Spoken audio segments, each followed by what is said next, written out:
Well, the Utah Department of Corrections releases the mugshot of the man accused of killing prominent right-wing activist Charlie Kirk. Utah Governor Spencer Cox identified the suspect, Stella Robinson, and said the arrest was made after one of Robinson's relatives contacted a friend who then contacted the police. Well, joining me now to discuss, further on Charlie Kirk is a Democrat. She is Angela Fobbs. She joins me from Mainz in Germany. We'll be talking about this further. Well, Charlie Kirk's mother is prompting outcry over political violence. This points to the fact that violence sits at the heart of the political class. But do you agree that citizens are being used as pawns? Well, any act of political violence is unacceptable, including the murder of Charlie Kirk. But we have to be honest, the greatest political violence in this country comes from the far right, from January 6th to the attacks on elected officials. And what worries me is how tragedies are weaponized by politicians who thrive on division. Citizens are often treated as pawns in these power games, and in reality, they're the ones paying the price. So we need leaders who will stop stoking hate and start defending democracy, because violence has no place in our politics. All right. What does it mean to you that this is more animals, like enemy related in reaction to his death than, Americans have to do better? I mean, a lot of people are taking advantage of this on social media platforms, as you're well aware of, instead of looking at it from a perspective of this has got to stop. Well, we do have to look at it as this has got to stop, and that means changing laws and reducing access to weapons and holding leaders accountable when they stoke hate. The sort of animosity that's being bred by our politicians because of Charlie Kirk's murder, really is a negative and detrimental effect on our society. And so instead of stoking hate, they should find ways to reduce violence in our country, and not by necessarily deploying the military in cities throughout America. There are other ways, other constructive ways that we can take care of gun violence. Now, speaking of deployment of, the National Guard, ICE and all of that, don't you think this is one of the issues why Trump will look in that direction and think, what, it's time to even deploy, to Utah as well? Well, the crime rate in Utah is actually gone down to pre-pandemic limits, but there's not a lot of violent crime there, but there are crimes like theft and burglary and auto theft. But you can't really make progress on violent crimes as long as we have the gun laws that we have. So deploying troops to our cities is not really a solution, because you can't keep troops in our cities forever. And no matter what, Americans with guns will still be in those cities. Parties and politicians are, a lot of people are using this incident as a weapon to attack one another. It's going from an issue of mother to his beliefs and all of that. And I know you are aware mother is mother and it's wrong. So how are politicians, contributing to this, especially after the incident? Well, Republican politicians are contributing to this because they are calling for all-out war on the left and on Democrats. And it would really it would make more sense and actually be a solution if the federal government could work with governors and local leaders to find constructive solutions for the root causes of crime, like gun violence. And if we can't do that, I'm afraid of what will happen in the United States over the next few years.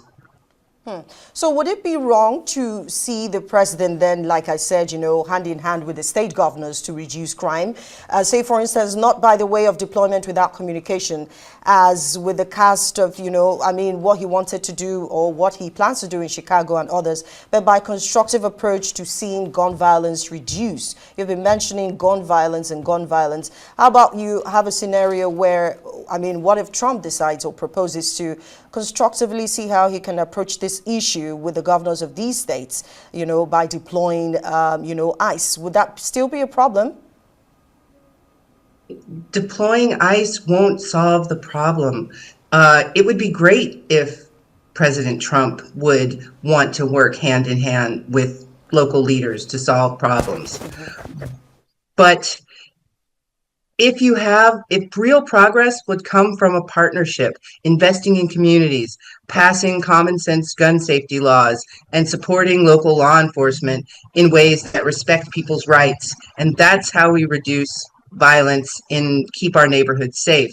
We don't keep our neighborhoods safe by bringing in masked ICE agents or soldiers to terrify the community, because a lot of crime that happens, it's not crime that happens between strangers, it's crime that happens between individuals that know each other. So we have to find, if he wanted to find ways to solve these problems, to get to the root cause, I would fully support it.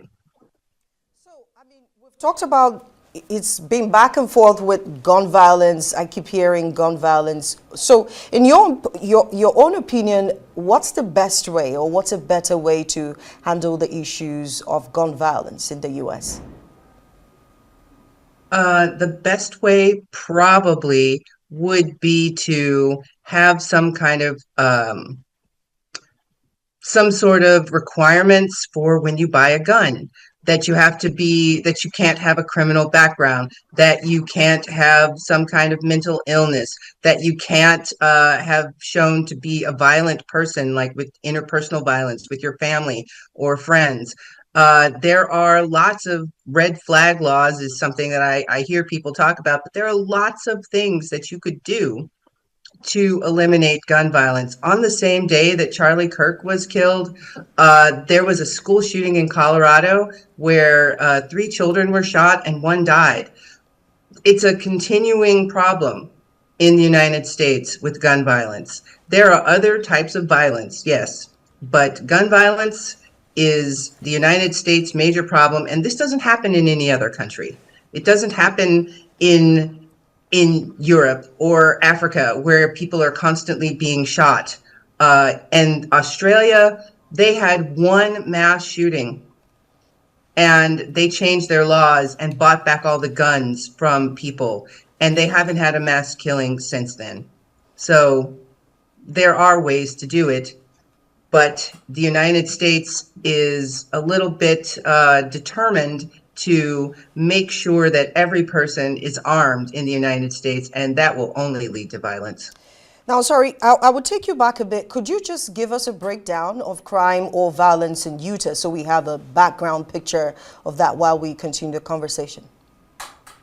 Well, honestly, the crime numbers in Utah are normally pretty low. There's less than, let's say, 100 incidents of murder in a year. And okay, rape is a little high. Aggravated assault is about 5,000 per year. In total, there's about 8,000 violent crimes in Utah, which for the United States and is fairly low, but given the population of Utah, it's relatively high.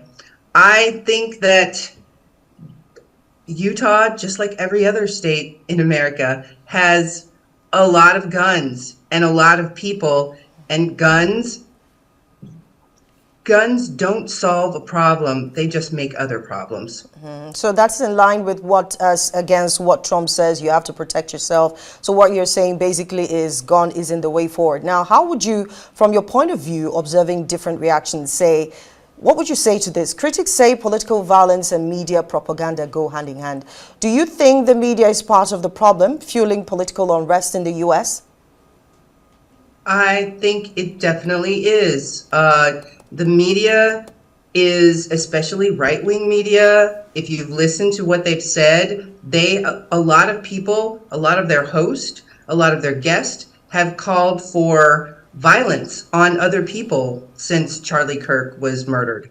But Charlie Kirk was murdered by a Republican or a right-reading person. His family, his grandmother, said that they were all Trump supporters. So it's not, they're making it harder to come to some kind of civilized agreement. If you're constantly telling people that these people are bad, they're insider threats, they're trying to destroy America, then you're going to get a response from many people that is violent. And as long as this rhetoric keeps getting hotter and hotter and more violent and more angry, the more incidents like this you'll see in the United States. Right, and the suspect is incorporating yet, but I'll take you to what, Patel did over a couple of days ago. Patel will be facing Congress this week. How could, you wonder how such a mistake could happen with the FBI director? Well, Kash Patel was a podcast host before he became the FBI director. He doesn't have any qualifications to be the FBI director, and he's fired a number of people who actually knew what they were doing. So it was only a matter of time before something serious happened in the United States.